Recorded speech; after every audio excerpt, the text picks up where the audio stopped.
প্রজাবাসী সকলে আজ মা সীতার সঙ্গে তার 3 সহোদরী বোন ভরত, লক্ষ্মণ এবং শত্রুঘ্নের স্ত্রী তারা সকলেই অযোধ্যা রাজপ্রাসাদের দিকে আগমন করছে।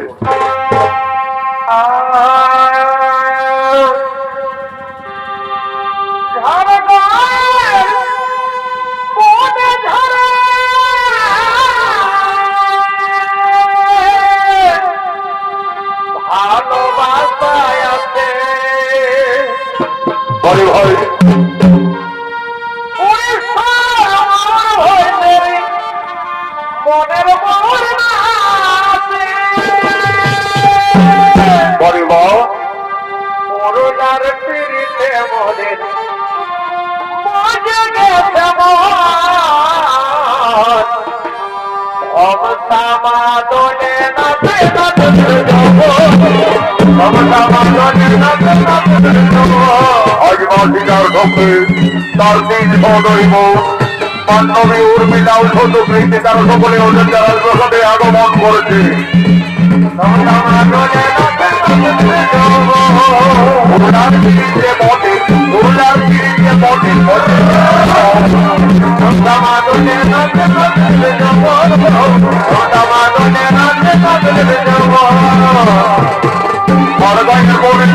ভালোবাসাই আছে শরীরটার মন বটে, মনের মন মনে তাদের ভালোবাসাই আছে শরীরটা জলে মনের মন আছে মনের বটে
আজ মা সীতার উদ্দেশ্যে তার 3 সহোদরী বোন বলছেন, দিদি দিদি তোমাকে রাক্ষস রাজা রাবণ বনবাস থেকে হরণ করে লঙ্কায় নিয়ে গেছিলেন। দিদি সকলেই বলে ওই রাক্ষস রাবণের নাকি 10টি ভঙ্গুর মাথা ছিল, 20টি হাত ছিল। দিদি বলো না সেই রাক্ষস রাবণ দেখতে কতই ভঙ্গুর ছিলেন। ওরে বোনরা, আমাকে ওই রাক্ষস পাপিষ্ঠ রাবণ বনবাস থেকে হরণ করে লঙ্কায় নিয়ে গেছিলেন দিকে, কিন্তু আমি কোনোদিন নন ভনি ওই রাক্ষস রাবণকে দর্শন করেছিলাম না।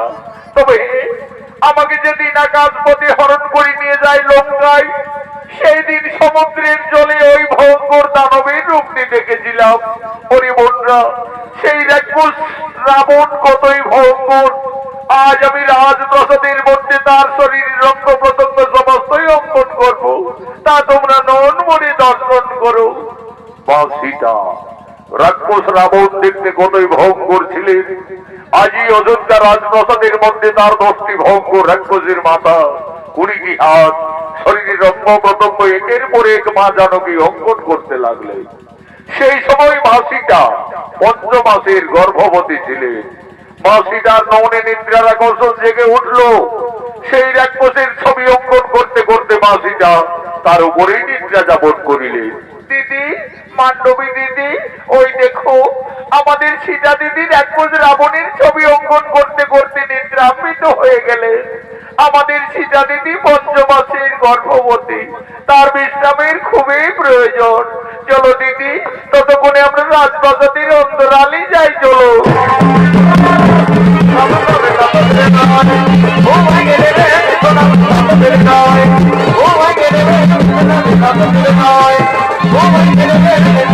God. তখনই প্রভু শ্রী রামচন্দ্র এবং অনুজ লক্ষণ এই রাজপ্রাসাদের দিকে আগমন করছে। রাজার বেটা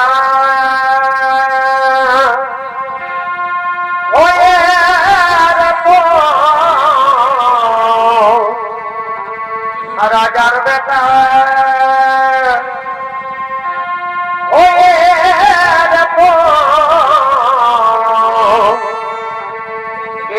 ভরিতে বনে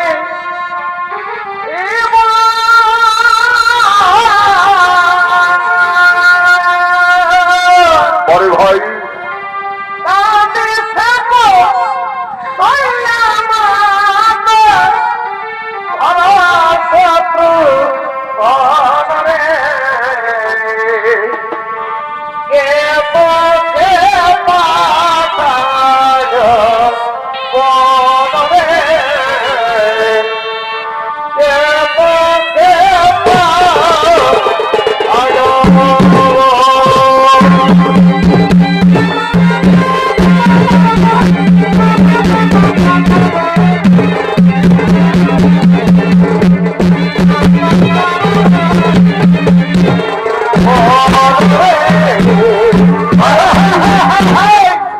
প্রভু শ্রী রামচন্দ্রের অভিনয় অংশ নিয়েছে স্বর্গীয় আদালত মাহাতোর প্রধান শিষ্য ওস্তাদ যুধিষ্ঠির মাহাতো, লক্ষণের ভূমিকায় মানিক কৈবর্ত।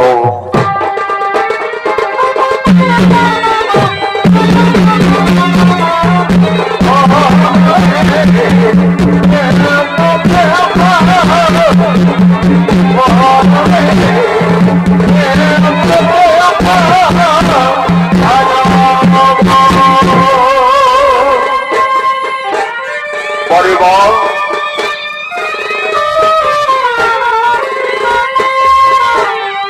Oh!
রাজপ্রাসাদের মধ্যে প্রবেশ করতেই দেখতে পেলেন তার অর্ধাঙ্গিনী রানী সীতা রাজপ্রাসাদের মধ্যে উদ্ভ্রান্ত অবস্থায় পড়ে রয়েছে। কি আমার সীতা ওইভাবে রাজপ্রাসাদের মধ্যে পড়ে রয়েছে কেন? প্রভু শ্রী রামচন্দ্র এসে দেখলেন রাক্ষস রাবণের ছবি অঙ্কন করে তার উপরে তার স্ত্রী নিদ্রা যাপন করে রয়েছে। সীতা ওইভাবে রাক্ষস রাবণের ছবি অঙ্কন করে রাজপ্রাসাদের মধ্যে অবগাহন করে রয়েছে কেন? না না না না না না না, তা হতে পারে না, তা হতে পারে না। সীতা কেন রাক্ষস রাবণের উপরে বিরাজমান? তাহলে কি, তাহলে কি আমার সীতা সত্যি এই লঙ্কায় গিয়ে রাক্ষস রাবণের প্রেমে পড়েছিল? হয়তো সীতা রাবণ রাজাকে কোনো ভুলতে পারেনি যে তার ছবি অঙ্কন করে সীতা এখনো তার উপরে বিরাজমান। না না না না না না না না, আমার সীতা অসতী, এই সীতা কলঙ্কিনী, যার জন্য আমরা দুই ভাই দিবারাত্রি মনে মনে কেঁদেছি, যার জন্য আমি ওকালে বালি রাজকে হত্যা করেছি, যার জন্য লক্ষ লক্ষ মানুষ সেটা সঙ্গে করে রাক্ষসকুল বিনাশ করে, যে সীতাকে লঙ্কার থেকে মুক্তি করে অযোধ্যায় ফিরিয়ে এনেছি, আজ সেই সীতা রাবণেরই ছবি অঙ্কন করে রাজপ্রাসাদের মধ্যে নিদ্রা যাপন করছে। না না না না না না, আমার সীতা কলঙ্কিনী, এই সীতা বিচারিণী, কোথায় ওরে প্রাণের ভাই লক্ষ্মণ?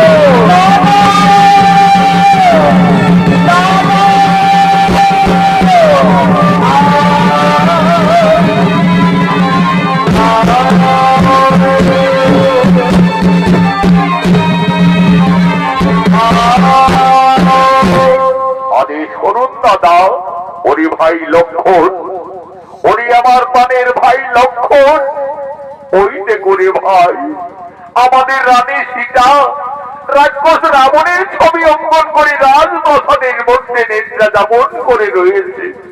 ওরে ভাই লক্ষ্মণ, এই কলঙ্কিনী হয়তো লঙ্কায় গিয়ে রাক্ষস রাবণের প্রেমে পড়েছিল, হয়তো সীতা রাবণ রাজাকে কোনো ভুলতে পারেনি যে তার ছবি অঙ্কন করে সীতা এখনো তার উপরে বিরাজমান। ওরে ভাই লক্ষ্মণ, এই কলঙ্কিনী যদি আমাদের অযোধ্যা নগরে থাকে, তাহলে আমাদের রঘুকুলের বদনাম হয়ে যাবে রে ভাই, আমাদের সূর্য বংশের বদনাম হয়ে যাবে। ওরে প্রাণের ভাই লক্ষ্মণ, এই কলঙ্কিনীর আর আমি মুখ দর্শন করতে চাই না। সূর্য বংশে জন্ম মোর পিতা মোর দশরথ বিখ্যাত জগতে, তার মধ্যে আমি রঘুনন্দন, যাও কলঙ্কিনীকে দিয়ে নির্বাসন।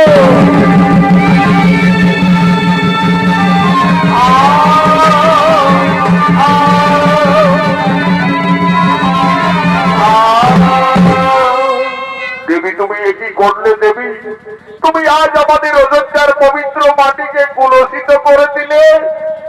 ধীরে ধীরে মা সীতার নিদ্রার আকর্ষণ ভঙ্গ হলো। চোখ মেলে চাইতেই মা জানকী রাজপ্রাসাদের মধ্যে তার দেবর লক্ষ্মণকে দেখতে পায়। লক্ষ্মণ, একই ভাই তুমি প্রাসাদে? দেবী, তুমি একই করেছো দেবী? তুমি কেন রাক্ষস রাবণের ছবি অঙ্কন করলে রাজপ্রাসাদের মধ্যে? তুমি তার মনে স্মরণ করে নিদ্রা যাপন করতেছিলে। তুমি কি সত্যি এই লঙ্কায় গিয়ে রাক্ষস রাবণকে ভালোবেসেছিলে? তুমি কি রাবণ রাজাকে কোনো ভুলতে পারোনি? না রে ভাই লক্ষ্মণ, আমি কিছু ভুল করিনি রে ভাই। আমি শুধু আমার ওই বান্ধবী উর্মিলা বন্ধের বোঝাবার জন্য এই রাক্ষসের ছবিটি আমি প্রাসাদের মধ্যে অঙ্কন করেছিলাম রে ভাই। তুমি জানো না দেবী, এই অপরাধে তুমি কলঙ্কিনী, এই অপরাধে তুমি বিচারিণী। এই রাক্ষস রাবণ তোমাকে বনবাস থেকে হরণ করে লঙ্কায় নিয়ে যায়, সেই রাবণের ছবি অঙ্কন করে তুমি ভুল করেছো, অপরাধ করেছো। প্রভু শ্রী রামচন্দ্র আর কোনদিন তোমার মুখ দর্শন করবে না, আমায় আদেশ দিয়ে গেলেন এই মুহূর্তেই তোমায় দিতে হবে নির্বাসনে।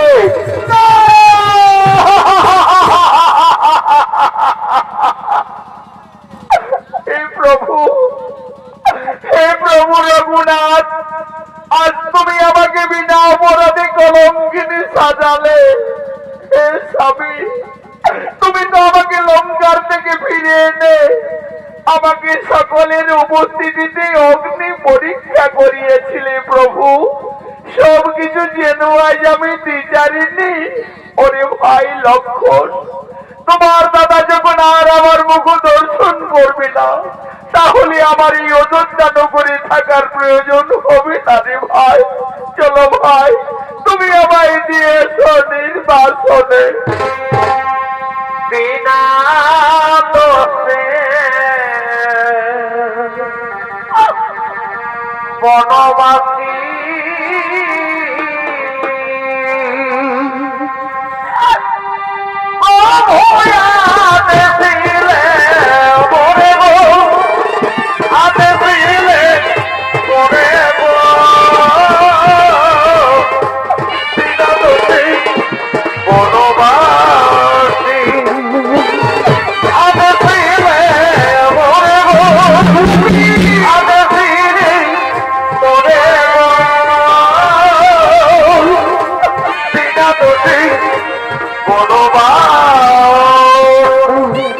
রামচন্দ্র মাসিটাকে কলঙ্কিনী ভেবে বনবাসের আদেশ দেয়।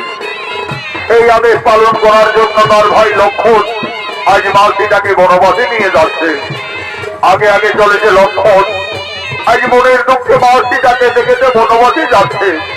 বন উপবন পেরিয়ে ঘোর কাননে প্রবেশ করেছে লক্ষণ দেবী সীতাকে নিয়ে। আজ লক্ষণ বলছেন, দেবী গো, দেখো দেবী, আমরা তো বনবাসের যথার্থ জায়গায় উপস্থিত হয়ে গেছি দেবী। তুমি তোমার বনবাস জীবন এই কারণেই কাটাবে দেবী। তুমি আমাকে অযোধ্যায় ফিরে যাওয়ার অনুমতি দাও দেবী। সবাইকে অযোধ্যায় ফিরে যেতে হবে, কিন্তু আমি কিভাবে একটি পঞ্চমাসের গর্ভবতী নারীকে একা বনের মধ্যে ছেড়ে যাব?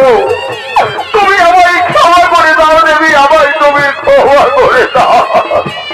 যে জানকীর জন্য আমি 12 বছর অনাহারে অনিদ্রায় ছিলাম, যে জানকীর জন্য আমি শক্তিশাল মান মনকে ধারণ করেছি, আজ সেই জানকীকে আমায় বনবাসে দিয়ে যেতে হবে। আমায় তুমি ক্ষমা করে দাও দেবী, আমায় ক্ষমা করে দাও। ওরে ভাই লক্ষণ, তুমি তো তোমার দাদার আদেশ পালন করেছো রে ভাই। তুমি ফিরে যাবে অযোধ্যা নগরে।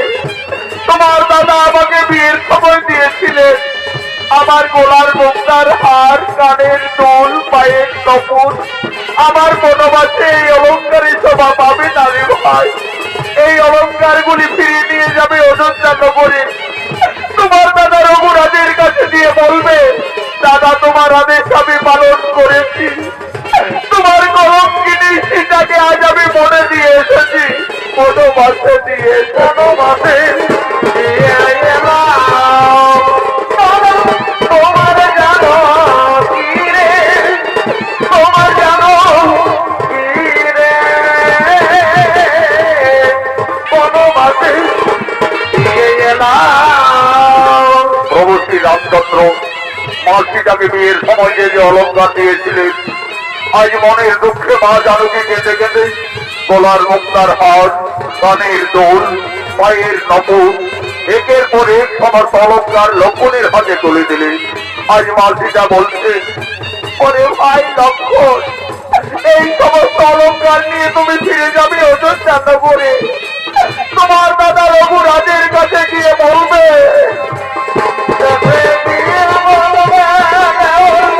তোমার দাদা আসবে বনবাসে দিয়ে এলাম।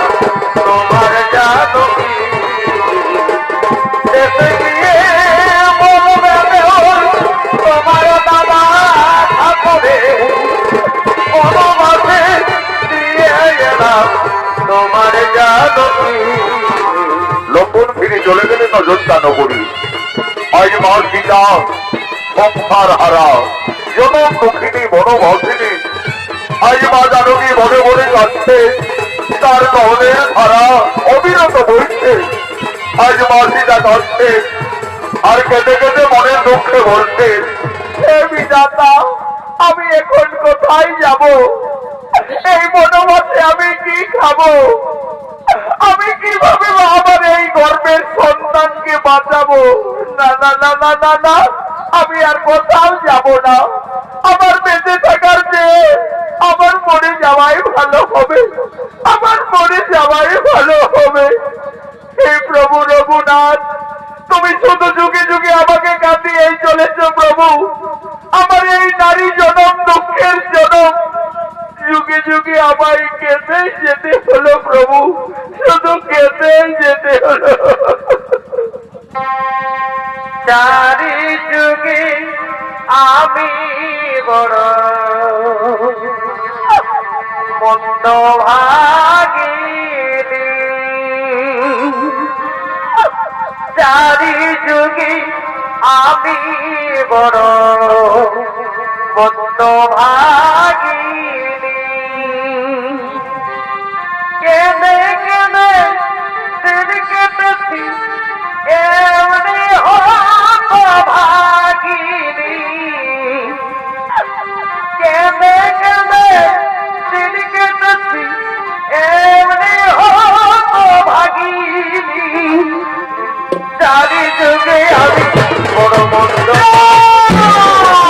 চারি যুগে আমি বড় মন্দ ভাগিনী, চারি যুগে আমি বড় মন্দ ভাগিনী।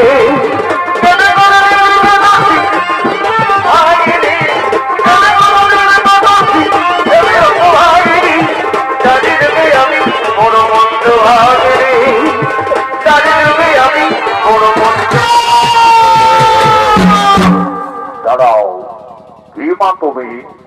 ঘোর নির্জন কাননে কান্দে কান্দে মনের দুঃখে প্রাণ বিসর্জন দিতে যাচ্ছ। তুমি জানো না নারী, মানব জীবনে আত্মহত্যা মহাপাপ। বাবা, আমার বেঁচে থেকে কিছু লাভ হবে না যোগী বাবা। আমার স্বামী আমাকে বিনা অপরাধে কলঙ্কিনী ভেবে আমাকে বনবাসে দিয়েছে বাবা।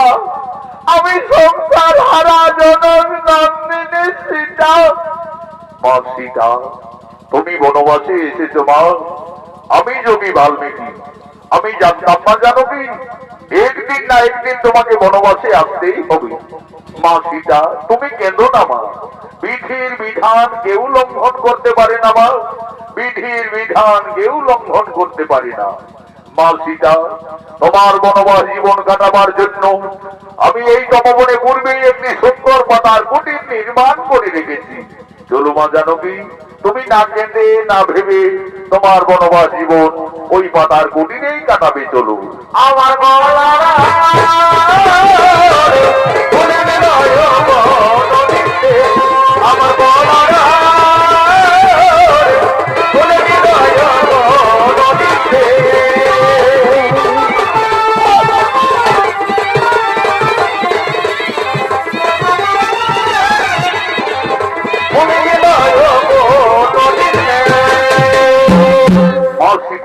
তার বনবাস জীবন যোগী বাল্মীকির তপবনে কাটাতে শুরু করলে।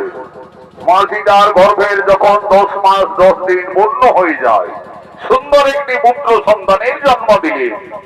আদর করে যোগী বাল্মীকি সেই ছেলের নাম রাখলেন লব। লব দিনের পর দিন মুনির আশ্রমে বড় হয়। আজ যোগী বাল্মীকি যোগ সাধনার জন্য তপবনের দিকে আসছে।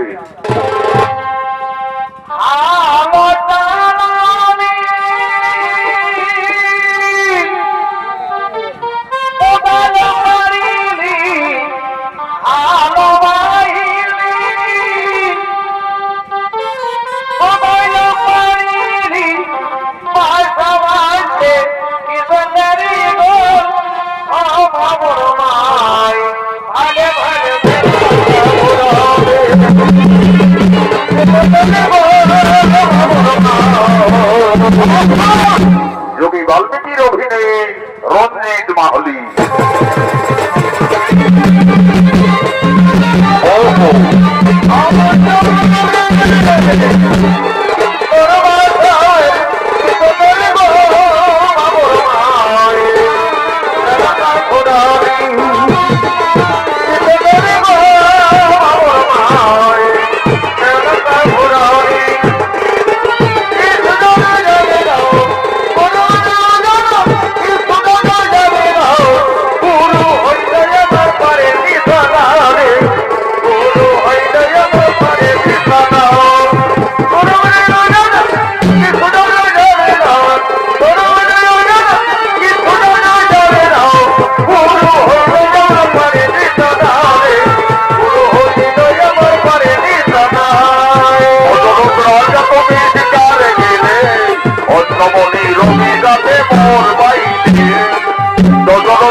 অষ্টমণি রবি রাতে বর পাইলে দশরথের বান্দি জানে এই কথাটি শাস্ত্রে বলে দশরথের বান্দি জানে এই কথাটি শাস্ত্রে বলে একটু শুনে দিলে কথা দেব না একটু শুনে দিলে কথা দেব না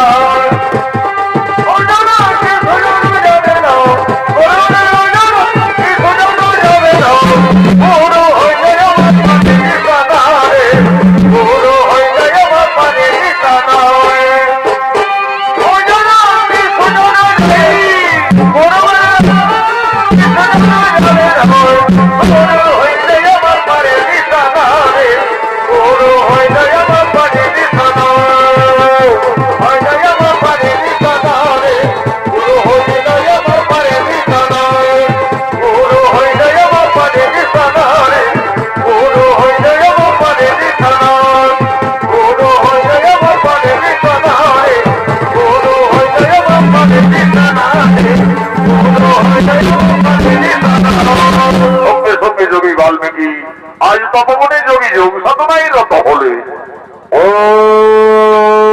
নম শ্রী ব্রহ্মদেবায় নম নমঃ ও নম শ্রী ব্রহ্মদেবায় নম নমঃ ওম নম গুরু ব্রহ্মা গুরু বিষ্ণু গুরুদেব মহেশ্বর গুরুবে পরম ব্রহ্ম তস্মৈ শ্রী গুরুবে নমো নমো নমো। এমন সময় মাসিটা এসে বলছে বাবা বাবা। কি মাসিটা? বলো মাসিটা তোমার কি হয়েছে মা?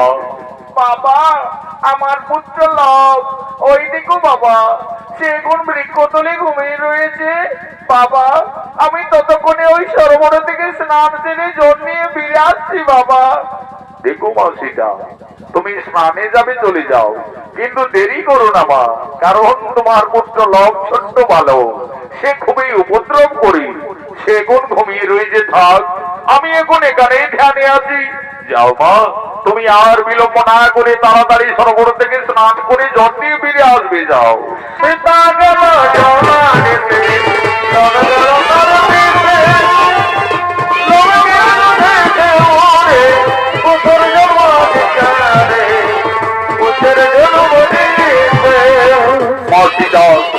সরোবরে স্নান করতে চলে গেলেন।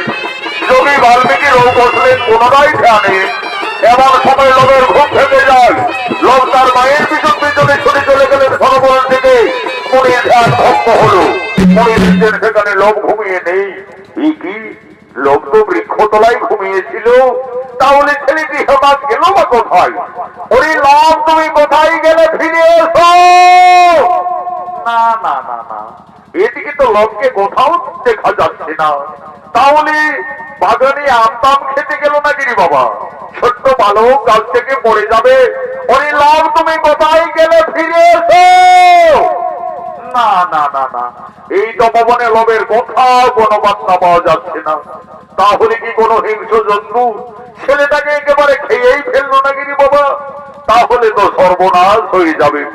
সীতা সংসার হারা জনম দুঃখিনী বনচারিণী, তার একমাত্র সম্বল তার পুত্র লোভ। লোভকে বৃক্ষতলায় ঘুমিয়ে রেখে মা সীতা সরোবরে স্নান করতে গেছে। ফিরে এসে তার পুত্রকে না দেখতে পেয়ে নিশ্চয়ই মা জানকী কেঁদে কেঁদে পুত্র শোকে প্রাণ ত্যাগ করবে। না না না না না আমি যোগী বাল্মীকি আমি মা সীতার আর দুঃখ দেখতে পারবো না। যোগী বাল্মীকি লোভকে না দেখতে পেয়ে লোভের সময় আরেকটি সন্তানের মনে এই তপবনে সৃষ্টি করছে। সীতা গেল জলানিতে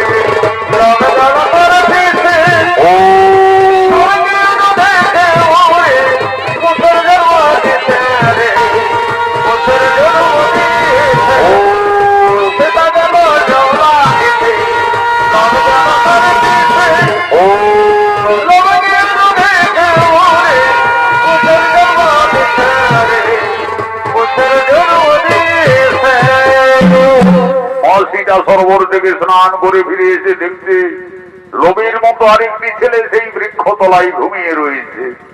বাবা বাবা ওই ছেলেটি আবার কোন ছেলে বাবা? কেন মা সীতা তোমার পুত্র লব, তুমি এই তো বলে গেলে বাবা আমার সন্তান ঘুমিয়ে আছে, তাকে তুমি দেখো। আমি তো দেখছি মা, তোমার পুত্র তো বৃক্ষ তলায় ঘুমিয়ে রয়েছে। না বাবা, তোমার কথা ভুল হচ্ছে।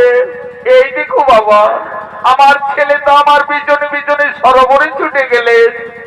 মা সীতা, আমার ভুল হয়ে গেছে মা, আমি ভুল করে ফেলেছি মা। আমি ভেবেছিলাম লবকে এই তপবনে কোনো হিংস্র জন্তু খেয়ে নিয়েছে।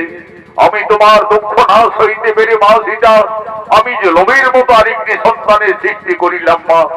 লোভ যেমনি তোমার পুত্র আমি সৃষ্টি করেছি, তার নাম হবে কুশ। কুশ হবে তোমার ঠিক তেমনই পুত্র। কুশ, কুশ, কুশ, তুমি উঠে এসো কুশ। ওই দেখো কুশ, তোমার মাতা দাঁড়িয়ে আছে।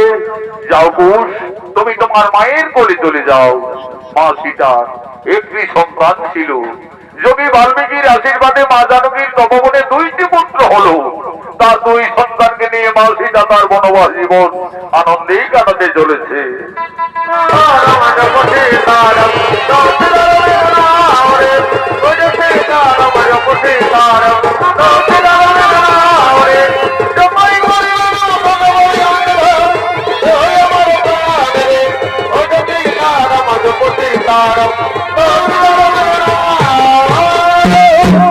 এদিকে অযোধ্যায় মহারাজ প্রভু রামচন্দ্র অশ্বমেধ যজ্ঞের আয়োজন করেছে। যজ্ঞ সভায় কুলগুরু বৈশিষ্ট্য রাজা রামচন্দ্র, ভরত, লক্ষ্মণ, শত্রুঘ্ন সকলে আগমন করছে।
রাজা রামচন্দ্র বলছেন, হে গুরুদেব বৈশিষ্ট্য, আমি প্রজাবাসীদের মঙ্গল কামনার্থে অযোধ্যা নগরী অশ্বমেধ যজ্ঞের সূচনা করেছি। আপনি আর বিলম্ব না করে রীতি নিয়ম অনুযায়ী আপনি যজ্ঞ আরম্ভ করুন। রাজা রামচন্দ্রের আদেশে কুলগুরু বৈশিষ্ট্য সঙ্গে সঙ্গে অযোধ্যা নগরে অশ্বমেধ যজ্ঞ শুরু করলেন। ওম নমো শ্রী অগ্নিদেবায় নমো নমঃ। যজ্ঞ সভায় অশ্বমেধ যজ্ঞের ঘোড়া আগমন করছে।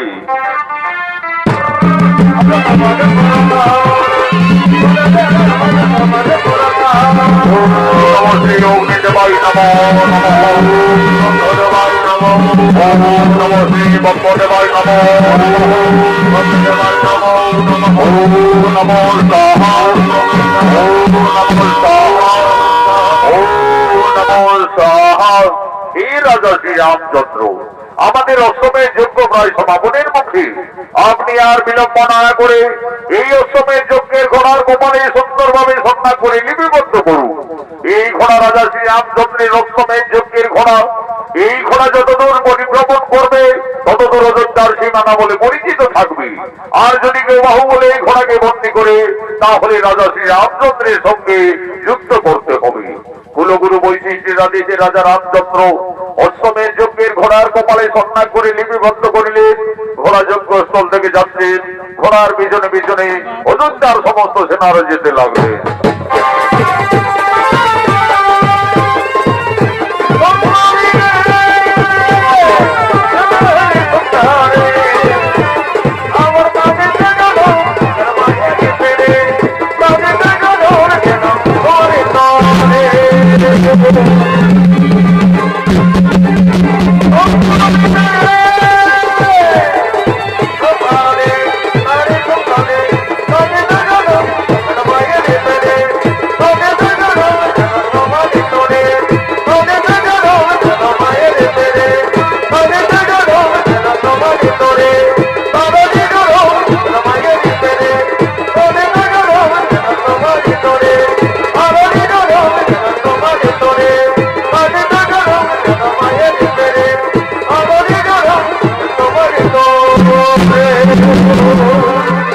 এদিকে মাসিদার দুই সন্তান লাভ কোষ গুরু বাল্মীকি আশ্রমে অস্ত্র শিক্ষা বিদ্যা শিক্ষা শিখতে শিখতে এখন তারা দুই ভাই অনেক বড় হয়ে যায়। আজ তারা মনের আনন্দে মনের তপবনে খেলা করার জন্য দুই ভাই আগমন করছে।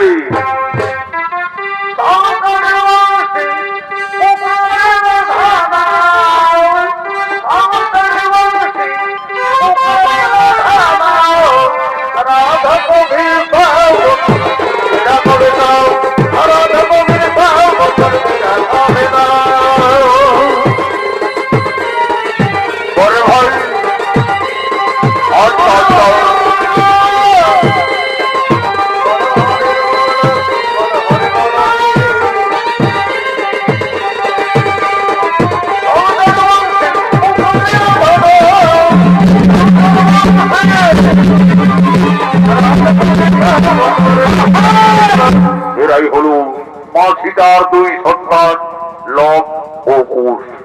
লব কুশ দুই ভাই গুরু বাল্মীকি আশ্রমে অস্ত্র শিক্ষা বিদ্যা শিক্ষা শিখতে শিখতে এখন তারা দুই ভাই অনেক বড় হয়ে যায়। আজ তারা মনের আনন্দে মনের তপবনে খেলা করার জন্য দুই ভাই আগমন করেছে। এই লব কুশের অভিনয় আপনাদের মহান মঞ্চে মঞ্চস্থ হয়েছে বিহার, বেঙ্গল, ঝাড়খণ্ড সৃষ্টিকারী পুরুলিয়া জেলার জঙ্গলমহল মেডেল প্রাপ্ত দুই তরুণের রোমান্টিক জুটি আকাশ চন্দ্র মাহাতো, মঙ্গল চন্দ্র মাহাতো।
অস্ত্রশিক্ষা পরীক্ষার্থী ঋষি বাল্মীকি মনে মনে ধারণা করলো এক মহাবীর এক সৃষ্টি করে আক্রমণ করছেন এই তপবনে।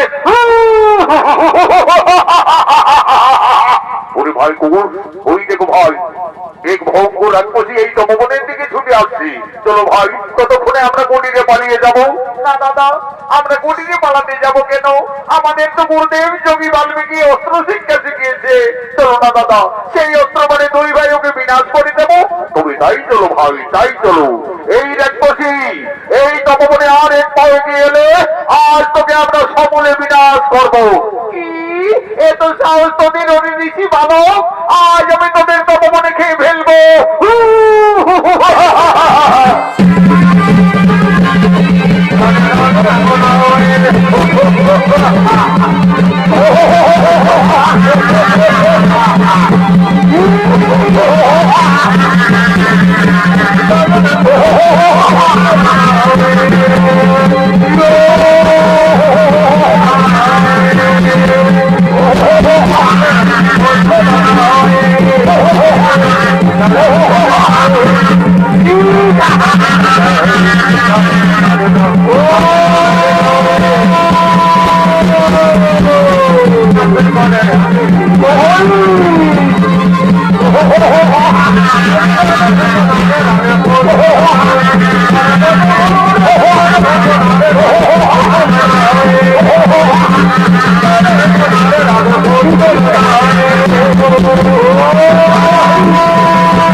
তোমরা সতী মায়ের সন্তান, ধন্য তোমরা সতী পুত্র লম্বুজ। আমি তোমাদের দুইজনকে অস্ত্র শিক্ষা পরীক্ষার্থে মনে মনে ছলনা করে আমি এই মায়াবীর রাক্ষসী সৃষ্টি করে তোমাদের আক্রমণ করেছিলাম। আমার শিক্ষা অস্ত্র মানে তোমরা এই তরুণ বয়সে যথার্থ এই মায়াবিনীকে বিনাশ করিলে একে তোমরা সংহার করেছ। ওই লম্বুজ, তোমরা দুই ভাইয়ের রণশিক্ষায় উত্তীর্ণ। তোমাদের আশ্রমে বিদ্যা শিক্ষা অস্ত্র শিক্ষা অসাধারণ, সকলেই সম্পন্ন। কিন্তু কালকে তোমাদের তিথি যোগে আমি তোমাদের মূল মন্ত্র দান করব। কিন্তু দেখো লম্বুজ, গুরু বাল্মীকির আশ্রমে শিক্ষার পরে যৎকিঞ্চিৎ গুরুদেবের চরণতলে গুরু দক্ষিণা দিয়ে আশীর্বাদ দিয়ে নিতে হয়। মনে রাখবে, কালকে তোমাদের দুই তরুণের গুরু দক্ষিণার দিন।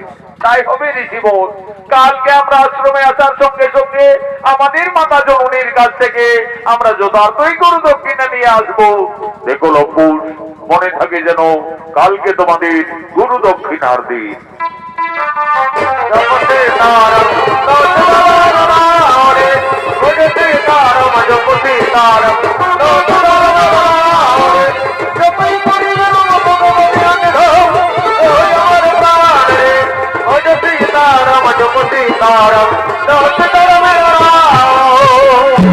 মনের আনন্দে তারা দুই ভাই চলে গেলেন কুটিরে। কুটিরে গিয়ে তাদের মাতা সীতার কাছে তারা নিবেদন করছে, মা, মাতা তুমি কোথায়? কি হয়েছে লম্বুজ? ওইভাবে মা মা চিৎকার করতে করতে কুটিরে এলি, তপবনে কিছু বিপদ হয়েছিল নাকি বাবারা? না মাতা, আজ আমরা তপবনে একটি ভঙ্গ রাক্ষসীকে দুই ভাই বিনাশ করে দিয়েছি মা।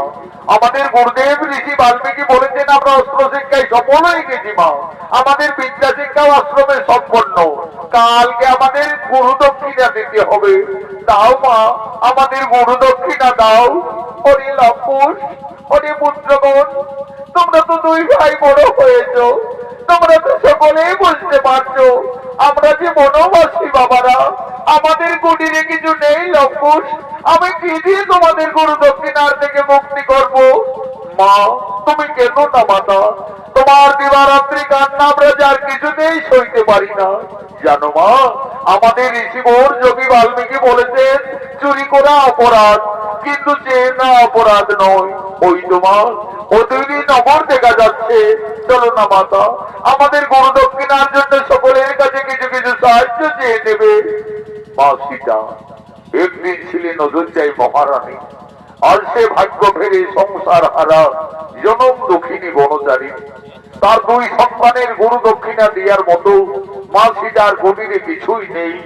আজ মনের দুঃখে মা জানকী এই নগরের দ্বারে দ্বারে সকলের কাছে করজোড়ে নিবেদন করছে, হে ভক্তগণ, আজ আমি খুবই সংকটে পড়েছি। আমার দুই অমন সন্তানের গুরু দক্ষিণা দেওয়ার মতো আমার কাছে কিছুই নেই। আজ আমি সকলের কাছে করজোড়ে নিবেদন করছি, আপনারা সকলেই কিছু কিছু সাহায্য করে আমার দুই অমন সন্তানের গুরু দক্ষিণার থেকে আপনারা মুক্তি করে দিন, মুক্তি করে দিন।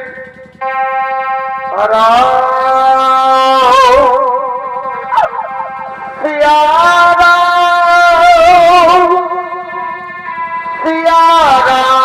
জয় জয় রাম, রাম সিয়া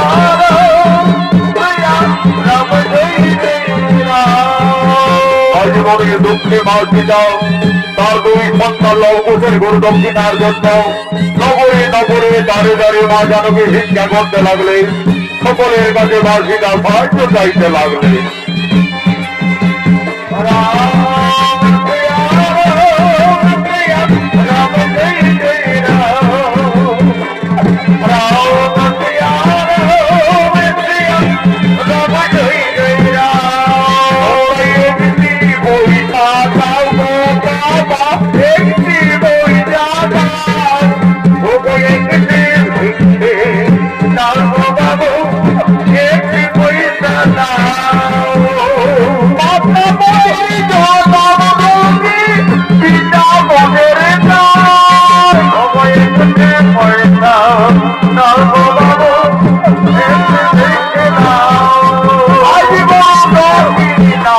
জন্মের পিতা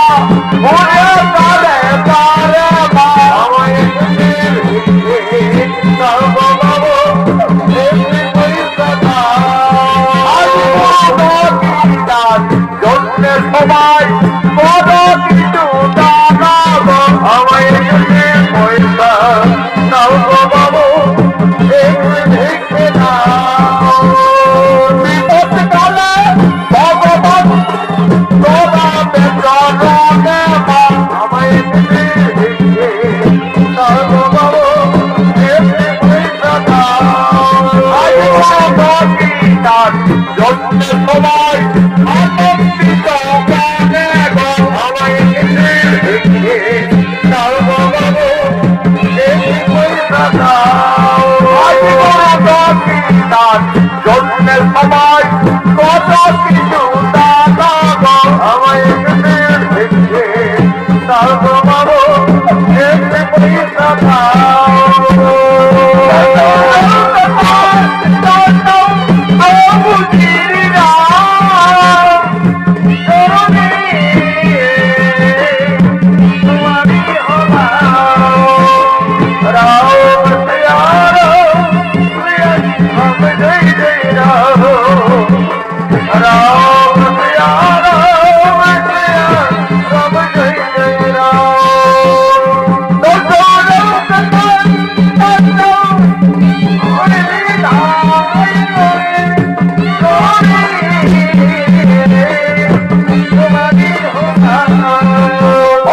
দুঃখে মা সীতা তার দুই অবধ সন্তান লবকুশের গুরু দক্ষিণার জন্য নপরে নপরে দাঁড়ে দাঁড়ে সকলের কাছে সাহায্য চাইবে। সকলের মনে দয়া হলো, করুণা হলো। যে যেমন পারলে লবকুশের গুরু দক্ষিণার জন্য সকলে কিছু কিছু আর্থিক সাহায্য করলে। মা সীতার বনবাস জীবনে যথেষ্ট অর্থমন্ত্রা হলো। আজ মা জানকী বলছেন, অরে লবকুশ, এই তো বাবারা আমাদের সকলেই দয়া করেছে। এই মুদ্রা আশ্রমে গুরুদেবের চরণ তলে প্রণাম জানিয়ে তোমরা গুরু দক্ষিণার থেকে মুক্তি হবে বাবারা। মা সীতা নগরী নগরী ভিক্ষা করে আর যেটুকু অর্থ পেয়েছিলে সমান ভাবে তার দুই সন্তান লবকুশের হাতে মা জানকী তুলে দিলে। আজ মা সীতা বলছে, অরে লবকুশ আর বিলম্ব করো না বাবারা। মা তুমি কেঁদো না মাতা, তুমি কুটিরে যাও মা, আমরা গুরু দক্ষিণা দিয়ে অচিরেই ফিরে আসবো মা, অচিরেই ফিরে আসবো।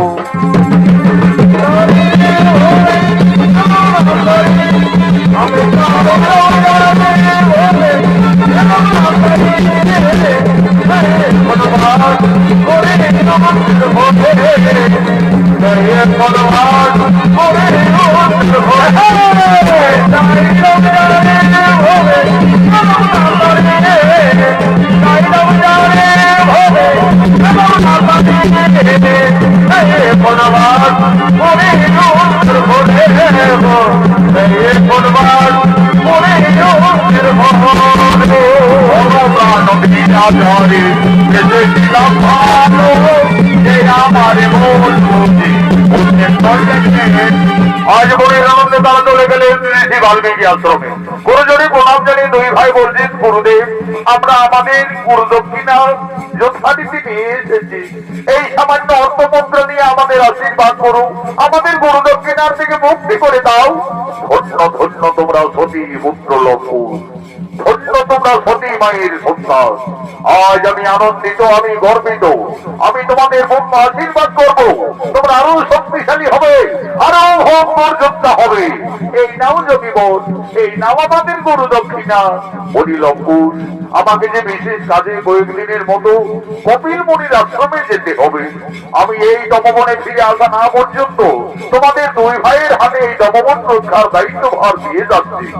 আমি যেন ফিরে এসে এই তপবনের কিছু ক্ষতি না দেখতে পাই লবকুশ, তাই হবে ঋষিবন।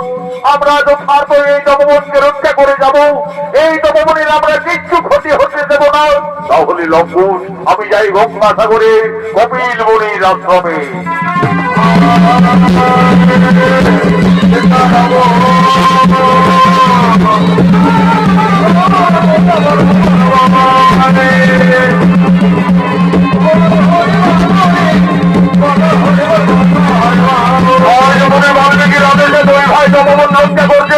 এদিকে রাজশ্রী রামচন্দ্রের অষ্টমের যজ্ঞের ঘোড়া জয় রাম করতে করতে এই নববনের দিকে চলে আসছে। রাম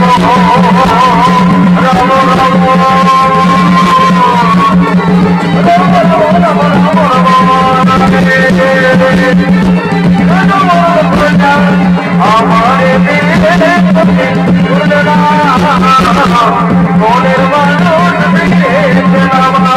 বন্ধুর ওই দেখো ভাই এমনি সুন্দর ঘোড়া এই তপবনে প্রবেশ করেছে।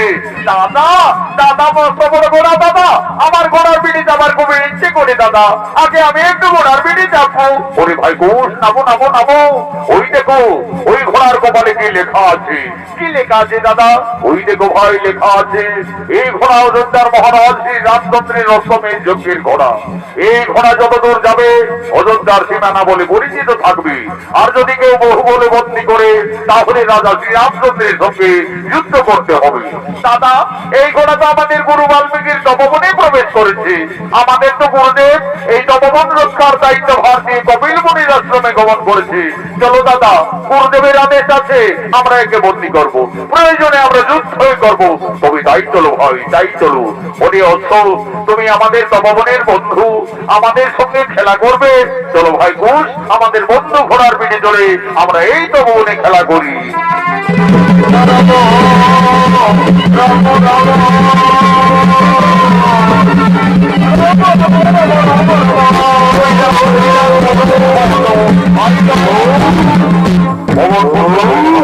বলছে এই মূর্খ বালক সামান্য ঋষি বালক হয়ে আমার প্রভু শ্রী রামচন্দ্রের রক্তকে বন্দী করিলে তোমাদের রাজ্য পরিচয় কি? আমাদের পরিচয় আমরা তো সতী মায়ের সন্তান, দুই ভাই লবকুশ। সতী মায়ের সন্তান অন্তর্যামী পবন পুত্র বীর হনুমান বুঝতে পারলে তাহলে রায় আমার মাতা সীতার সন্তান, আমি কিভাবে আমার প্রভুর সন্তানদের সঙ্গে যুদ্ধ করব? না না না না, তার চাইতে যদি আমি পরাজয় স্বীকার করি তাহলে প্রভু শ্রী রামচন্দ্রের সঙ্গে মা সীতার এই তপবনে অবশ্যই মিলন ঘটবে। বুদ্ধিমতী হনুমান ছলনা করলেন, এই বালক এই ঘোড়াকে না ছাড়লে এই গোদার আঘাতে তোমাদের শেষ করে দেব। কি হনুমান ভয় দেখাবে? চলে এসো দেখি কার বাহুতে কত শক্তি রয়েছে।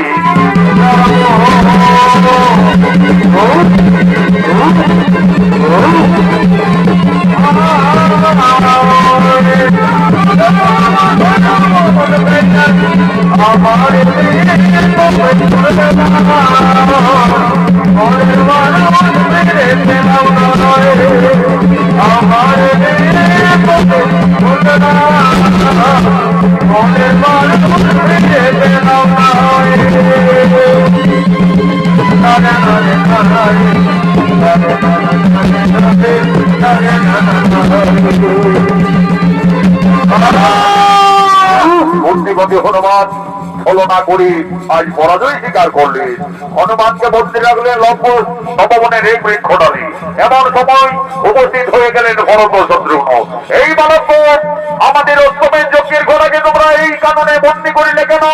মুক্তি করে দাও, না হলে আমাদের সঙ্গে রণ করতে হবে। হ্যাঁ হ্যাঁ আমরা এই জন্য প্রস্তুত রয়েছি, চলে এসো দেখি কে হারে আর কে জিতে।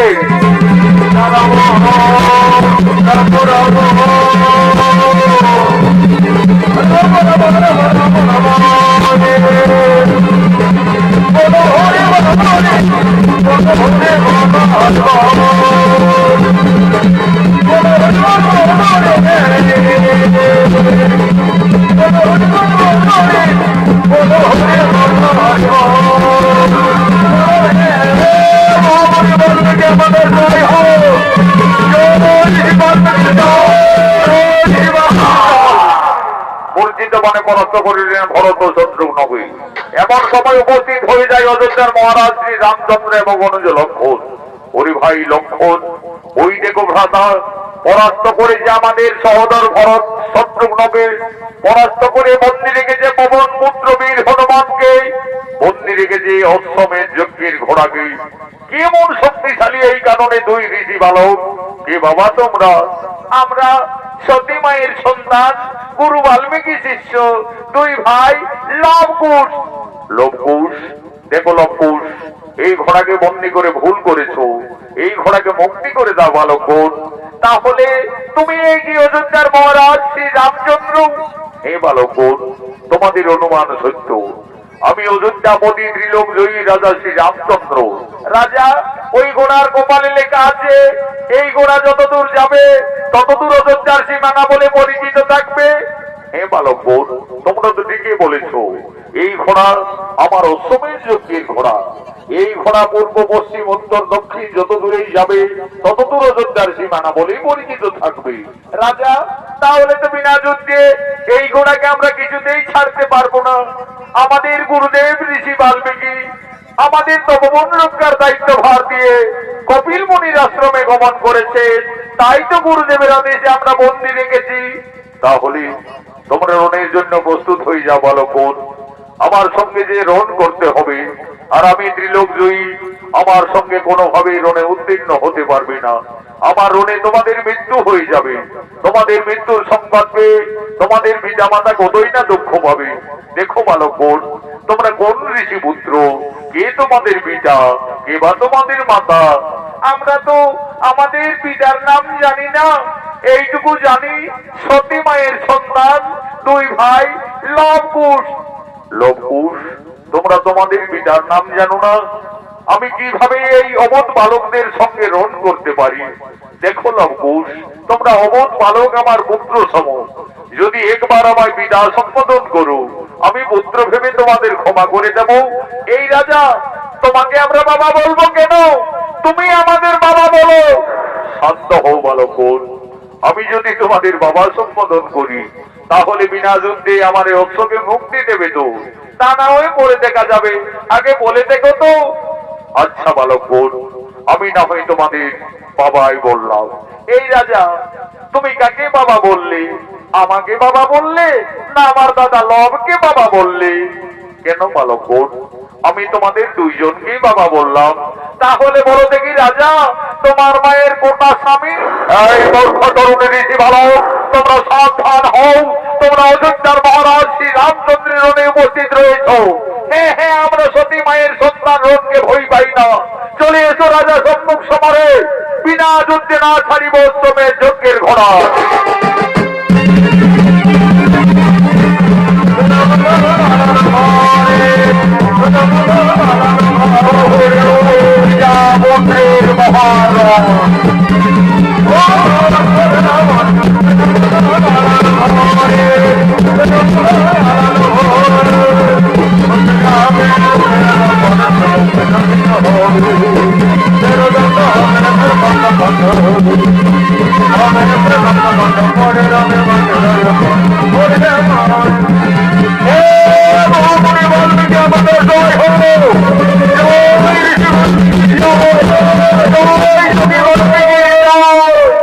মূর্ছিতবাণী পরাস্ত করিলেন রাজা রামচন্দ্র এবং অনুজ লক্ষণকে। এদিকে কপিল মুনির আশ্রম থেকে ঋষি বাল্মীকি তপবনে ফিরে এসে দেখতে লবকুশ সর্বনাশ করে রেখেছে। ওরে শিষ্যগণ, ওরে লবকুশ, কোথায় তোরা? আমার অবর্তমানে এইভাবে তপবনে অত্যাচার কেন? ঋষি বল, আমরা তো তোমার আদেশ পালন করে চলেছি।